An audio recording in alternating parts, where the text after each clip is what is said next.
Здравствуйте, меня зовут Мизипекова Амина. Учусь в 41-й гимназии, в 7 классе. Сегодня мне хотелось бы рассказать про своего прадедушку и про свою прабабушку. Моего прадедушку зовут Султан Муратов Габдильхак. Он родился в 1919 году, 1 апреля. Мою прабабушку зовут Султан Муратова Жамал. Она родилась в 1926 году, 16 июля. Она работала в тылу.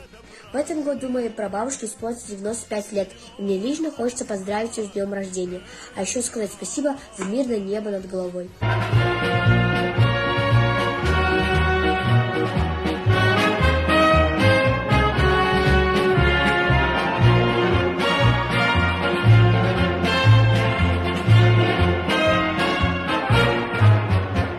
Спасибо вам огромное за мир во всем мире. Память о вас никогда не умрет.